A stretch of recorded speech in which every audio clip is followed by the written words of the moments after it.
ketika digunakan untuk hal-hal yang diperlukan, ya, semisal untuk obat, semisal untuk parfum dan lain sebagainya yang memberikan manfaat kepada kita manusia, maka itu dimakfu, walaupun ini menurut pendapat yang mengatakan bahwa alkohol itu adalah najis. Namun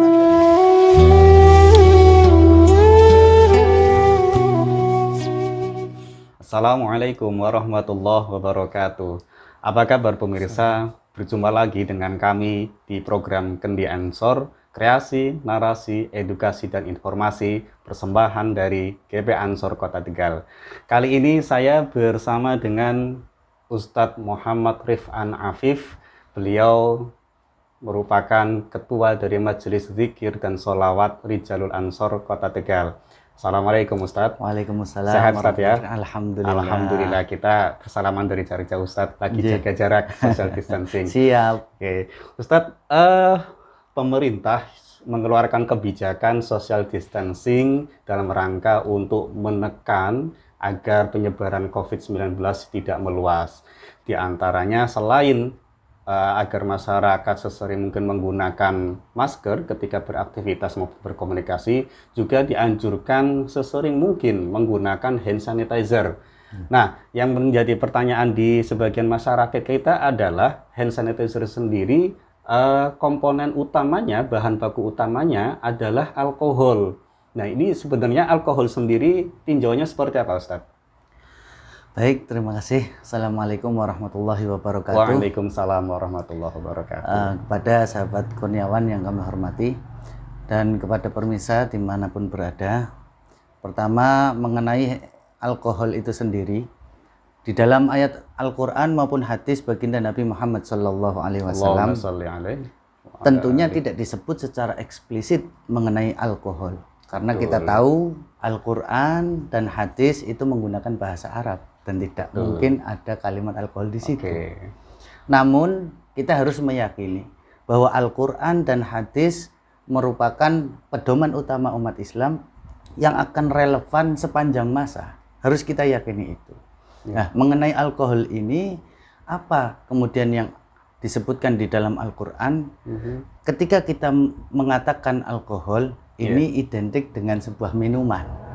Minuman itu beralkohol, minuman ini tidak beralkohol, sehingga ada unsur yang memabukkan. Maka yang paling pas persamaannya di dalam Al-Quran adalah dengan sebuah kalimat yang disampaikan dalam firman Allah, yaitu khamr. Di dalam surat Al-Maidah ayat 90, Allah Subhanahu wa taala berfirman, ya ayyuhalladzina amanu innamal khamru wal maisiru wal ansabu wal azlamu rijzum min amali syaitani fajtanibuhu la'allakum tuflihun. Allah menyerukan kepada sekalian orang-orang mukmin, wahai orang-orang mukmin, bahwasanya khamr, berjudi, kemudian mempersembahkan kurban untuk berhala, dan mengundi dengan busur panah itu merupakan rijsun. Yang kita garis bawahi di sini adalah rijsun. Rijsun ini merupakan perbuatan setan. Rijsun adalah perbuatan yang kotor, adalah perbuatan yang keji. Nah, maka dari itu yang lebih tepat, karena alkohol itu memabukkan, khamr itu juga memabukkan dan merupakan perkara yang kotor, sebagian dari perbuatan setan, maka persamaan yang paling tepat di dalam Al-Quran maupun hadis tentang alkohol ini disamakan dengan khamr. Begitu juga sabda baginda Nabi Muhammad SAW, mudminil khamri ka'abidil wasan, bahwa orang yang selalu meminum khamr atau peminum khamr itu disamakan sebagaimana orang yang menyembah berhala. Demikian mengenai Al-Quran, ditinjau dari Al-Quran maupun mengenai khamr, mengenai alkohol ditinjau dari Al-Quran dan hadisnya seperti itu. Jadi disamakan dengan khamr tadi ya, dengan beberapa sifat-sifatnya tadi. Kalau seperti itu, bagaimana dari sisi kesuciannya? Apakah kesuciannya ini disamakan dengan status kesucian yang ada pada khamr atau ada status tersendiri? Oh, mengenai kesucian, ya memang kita sebagai orang Islam harus senantiasa menjaga kesucian, terutama dalam hal ibadah yang memang di situ diharuskan untuk bersuci. Yeah. Seperti halnya sholat, tawaf, membaca Al-Quran, dan lain-lain, kita dianjurkan untuk bersuci. Namun mengenai alkohol ini, yang diidentikan dengan khamr, kemudian memabukkan, banyak orang menganggap bahwa alkohol ini merupakan perkara yang najis. Padahal di kalangan ulama sendiri ada yang mengatakan bahwa alkohol itu ada yang mengatakan najis, ada yang mengatakan tidak. Nah, yang mengatakan najis itu pun ketika digunakan untuk hal-hal yang diperlukan, ya, semisal untuk obat, semisal untuk parfum dan lain sebagainya yang memberikan manfaat kepada kita manusia, maka itu dimakfu, walaupun ini menurut pendapat yang mengatakan bahwa alkohol itu adalah najis. Namun ada sebagian ulama yang mengatakan bahwa alkohol itu suci walaupun murni atau dicampur dengan baik murni atau dicampur dengan zat yang lain seperti dengan air atau semacamnya. Yang mengatakan hal ini adalah Syekh Wahbah Az-Zuhaili. Nah, di dalam kitab Yas'alunaka juz 2 halaman 40 itu menyampaikan bahwa alkohol itu zatuhu madatuhu ghairu najisatin. Ya, jadi zat alkohol itu sendiri memang tidak najis lah. Mengenai tinjauan beliau mengatakan zatnya alkohol itu tidak najis karena mengambil makna dari Al-Quran yang tadi saya sebutkan, bahwa khamr rijzun min amali syaiton. Rijzun ini diartikan kotoran yang bukan berarti najis, tapi rijzun ini diartikan kotoran yang berarti perbuatan dosa sebagaimana perbuatannya setan. Demikian pemaparan yang disampaikan oleh Syekh Wahbah Az-Zuhaili. Jadi status kesucian dari alkohol sendiri di antara ulama masih khilafiyah, Ustaz ya. Ada perbedaan pendapat, sebagian menghukumi najis, sebagian tidak najis. Sementara yang menghukumi najis itu mesti ada beberapa kategori yang bisa dimakfu. Nah, sekarang karena dihukum dilihat disamakan dengan khamr karena zatnya, terus kemudian kita juga tahu saat ini di kehidupan sehari-hari kita alkohol juga digunakan untuk hal yang lain selain minuman. Ada nggak, Ustaz, batasan-batasan atau rambu-rambu sejauh mana alkohol ini bisa digunakan dan tidak boleh digunakan? Kalau menurut keterangan yang tadi saya sampaikan mengenai batasan penggunaan alkohol ini selama tidak dikonsumsi, yaitu tidak dikonsumsi dalam arti dengan cara diminum ataupun dihirup yang tujuannya adalah untuk memabukkan. Meskipun prakteknya kadang orang yang minum 1 gelas, minum 1 botol, bahkan minum 1 kerat tidak mabuk, tapi dia bertujuan dengan meminumnya untuk memabukkan, ini meskipun tidak ada dampak mabuknya, ini tetap tidak diperbolehkan. Nah, namun untuk digunakan di anggota luar saya kira tidak ada masalah. Ya, mengenai kadar itu sendiri, ya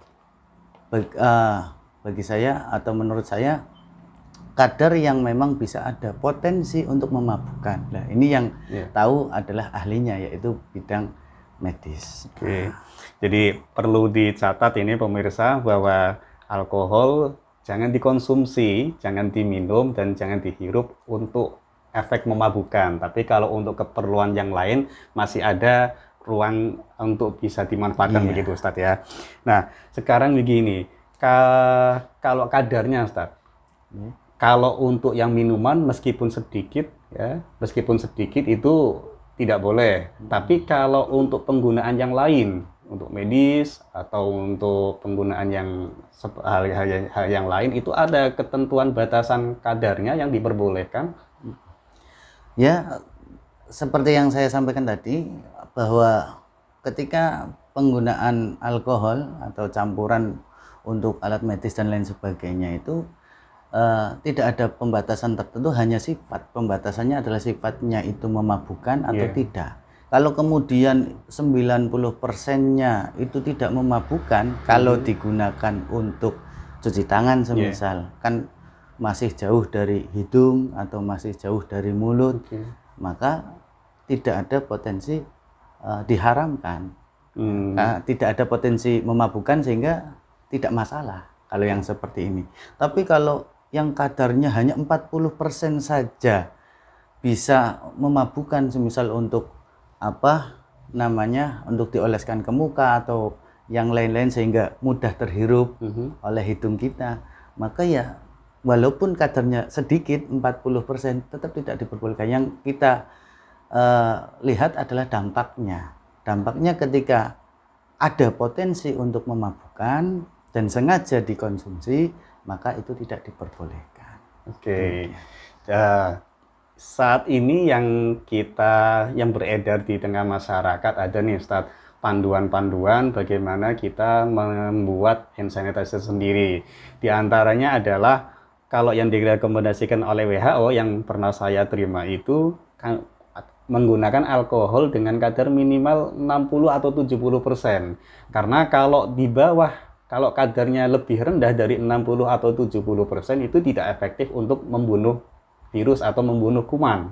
Nah, artinya kalau dengan penjelasan Ustadz tadi, sepanjang itu tidak digunakan untuk hal-hal yang sifatnya memabukkan, tidak masalah Ustadz ya? Tidak masalah. Kadar sampai 60-70%. Apalagi ini dari WHO, yaitu Badan Kesehatan Dunia ya, Badan Kesehatan Dunia yang memberikan kadar-kadar semacam itu, ukuran semacam itu, ya saya kira ini aman.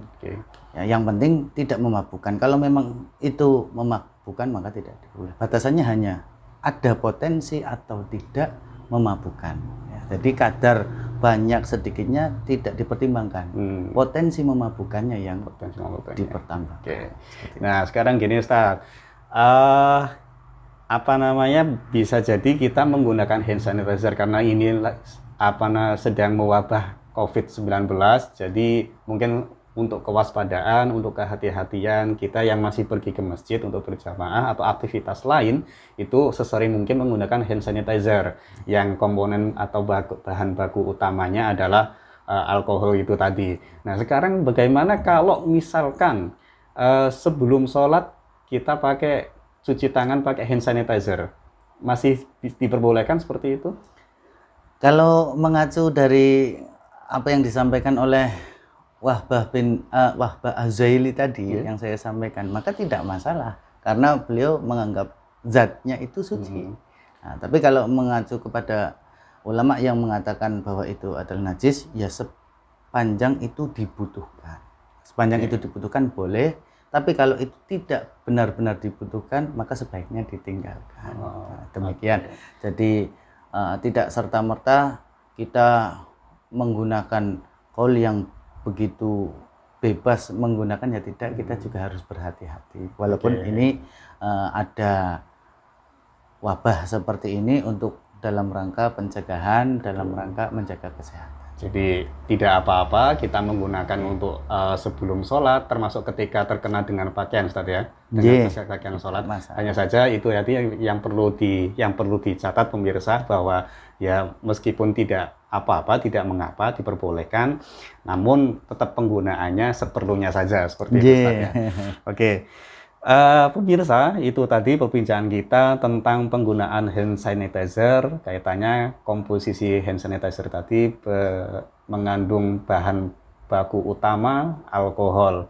Jangan kemana-mana, kita akan melanjutkan perbincangan kita mengenai sholat Jumat di tengah wabah.